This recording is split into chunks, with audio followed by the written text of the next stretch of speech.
मेरे प्रिय भाइयों और बहनों, हमारे जीवन में ऐसे क्षण आते हैं जब इतिहास ठहर जाता है।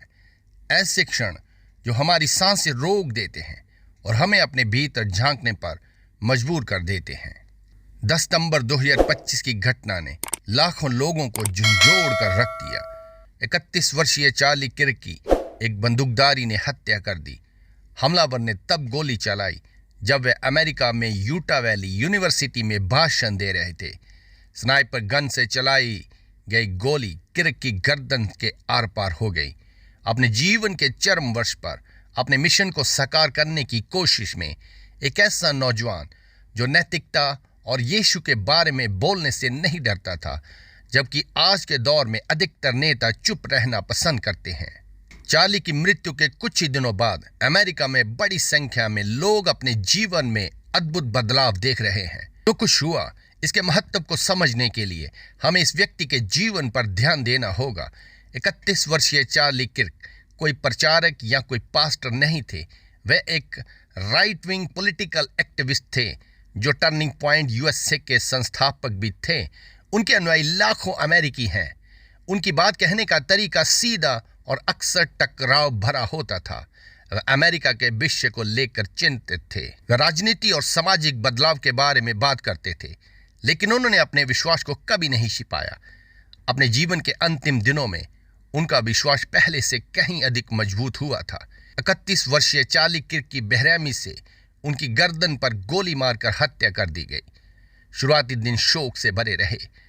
हर जगह उनका नाम था। खबरों में, पॉडकास्ट में, सोशल मीडिया पर लाखों लोगों ने संवेदना व्यक्त की। प्रार्थनाएं सभाएं आयोजित की गई, लाइव स्ट्रीम हुए, कुछ पल मौन रखे गए, लेकिन फिर धीरे धीरे माहौल बदलने लगा। सोशल मीडिया प्लेटफॉर्म पर धड़ल्ले से मैसेज आने लगे। अब ये सिर्फ संवेदना के मैसेज नहीं थे, ये अलग थलग संदेश थे। एक यूजर ने लिखा, कल रात मुझे नींद नहीं आ रही थी। मैं चार्ली के बारे में सोच रहा था। तभी मैंने शेल्फ पर रखी अपनी बाइबल उठाई जो मैंने बरसों से नहीं खोली थी।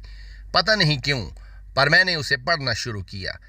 एक और ने अपनी बाइबल की एक तस्वीर इस कैप्शन के साथ पोस्ट की, जिसमें लिखा था, चार्ली आपके लिए। आज मैंने यहीं से फिर से शुरुआत करने का फैसला किया।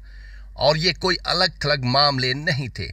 दर्जनों ऐसे मैसेज सामने आने लगे, फिर सैकड़ों मैसेज आने लगे। तभी कोई चमत्कार की बात करने लगा। इसलिए नहीं कि आकाश में कुछ अद्भुत ज्योति प्रकट हुई, ना इसलिए कि कोई सुपरनैचुरल इमेज दिखाई दी थी, बल्कि इसलिए कि ऐसे युग में यहाँ बाइबलें बंद अलमारियों में पड़ी रहती हैं। अचानक main and women, young and old, सार्वजनिक रूप से ये लिख रहे थे। मैंने पहली बार बाइबल खोली। एक युवक ने लिखा, मैं विश्वासी नहीं था, लेकिन उसकी मृत्यु ने मुझे झंझोर दिया।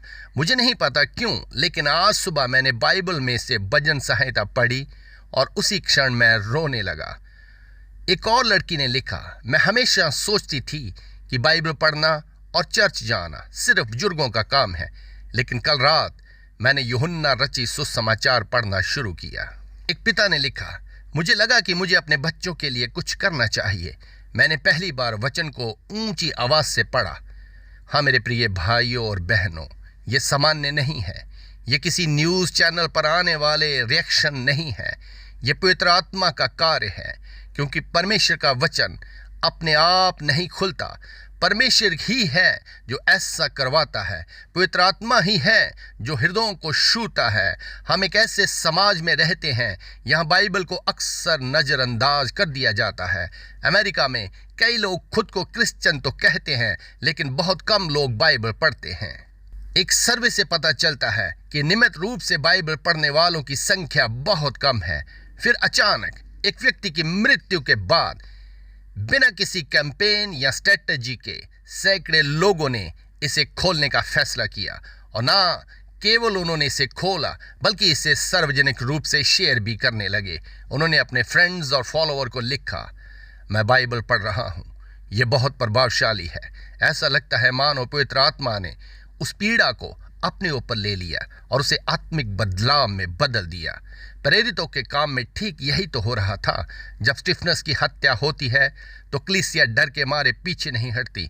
वचन और भी ज्यादा फैलता था और आज भी कुछ ऐसा ही हो रहा है। चार्ली किर्क की मृत्यु ने विश्वास को दबा नहीं दिया बल्कि उसे और प्रबल कर दिया। पवित्र शास्त्र हमें बताता है कि वचन जीवत है। इब्रानिया 4 उसके 12 में यूं लिखा है, परमेश्वर का वचन जीवत और प्रबल है और हर एक दोधारी तलवार से भी तेज है। हर खुली हुई बाइबल हृदय में प्रवेश करने वाली तलवार के समान है। इसे पढ़ने वाला हर व्यक्ति आत्मिक युद्ध में लौटने वाला एक सैनिक है। यशायाह 55 के 1 में ऐसा लिखा हुआ हमें मिलेगा। हमें याद दिलाता है ये वचन, मेरा वचन व्यर्थ ठहरकर मेरे पास ना लौटेगा, परंतु जो मैं चाहता हूँ उसे पूरा करेगा और जिस उद्देश्य से मैंने उसे भेजा है उसे पूरा करेगा। आमीन। और आज हम इस वायदे को अपनी आंखों के सामने पूरा होते हुए देख रहे हैं। एक इंसान का लहू और उसके विश्वास के कहे गए शब्द मिलकर फल दे रहे हैं। आइए उन फलों में से कुछ के बारे में जानते हैं। टेक्सास की एक महिला ने लिखा, मैंने बरसों से प्रार्थना नहीं की थी। मैंने किर्क की आखिरी शब्दों का वीडियो देखा और अपने बच्चों के लिए प्रार्थना करने लगी, जिससे मुझे अद्भुत शांति मिली। एक युवा कॉलेज छात्रा ने एक वीडियो पोस्ट किया, मैं किर्क से किसी भी बात पर सहमत नहीं थी, लेकिन उनकी मृत्यु ने मुझे सामान्य तौर पर मृत्यु के बारे में सोचने पर मजबूर कर दिया। मैंने मत्ती का सुसमाचार खोला, मैंने पहाड़ी उपदेश पढ़ा और अब मैं इसके बारे में सोचना बंद नहीं कर सकती। कुछ ग्रुप तो ऐसे भी हैं जिन्होंने उनकी याद में ऑनलाइन बाइबल अध्ययन शुरू कर दिए हैं। Zoom call, Instagram live, dedicated hashtag. और सबसे आश्चर्यजनक बात यह है कि ये ग्रुप राजनीतिक पर बात नहीं करते हैं, ये यीशु के बारे में बात करते हैं। वे साथ मिलकर प्रार्थना करते हैं, वे वचन पढ़ते हैं। हाँ मेरे प्रिय भाइयों और बहनों, यही तो मिरेकल है। एक व्यक्ति की मृत्यु के द्वारा दूसरों में विश्वास जन्मा है, यही असली चमत्कार है। चमत्कार रोता हुआ स्टैचू या सामान्य में कोई चिन्ह नहीं है, बल्कि सैकड़ों दिलों का एक ही पल में परमेश्वर के वचन के लिए खुलना है, मानो किसी अदृश्य अग्नि ने उन्हें छू लिया हो। और अब सवाल यह है कि यह कहानी आप पर क्या असर डालेगी। क्या आप सिर्फ एक दर्शक बने रहेंगे या बाइबल को अपने हाथों में लेंगे, सिर्फ एक सिंबॉलिक गेस्चर से नहीं, बल्कि सचमुच परमेश्वर की वाणी सुनने के लिए, इसे पढ़ने के लिए और इस पर चलने के लिए।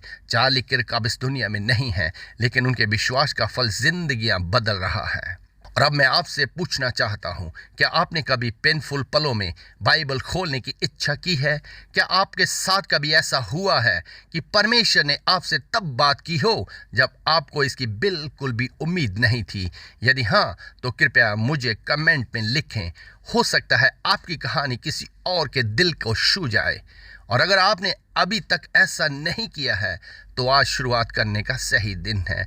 बाइबल खोलें और इसे पढ़ें। यदि आपके पास बाइबल नहीं है तो मैं आपसे गुजारिश करता हूँ, एक बाइबल जरूर खरीदें, परमेश्वर को अपने से बात करने दें, क्योंकि अगर इस कहानी में कोई चमत्कार है तो वह किसी इंसान की मौत नहीं है। चमत्कार ये है कि परमेश्वर से दूर जा चुके दिल उसके करीब आ रहे हैं। न सिर्फ अमेरिका में बल्कि पूरी दुनिया में ऐसे मैसेजेस आ रहे हैं। चार्ली किर्क की मृत्यु हजारों जिंदगियां बचा रही है और ये चमत्कार आपके जीवन में भी शुरू हो सकता है। परमेश्वर आपको इन वचनों के द्वारा आशीष दे, यीशु मसीह के सामर्थी नाम में, आमीन।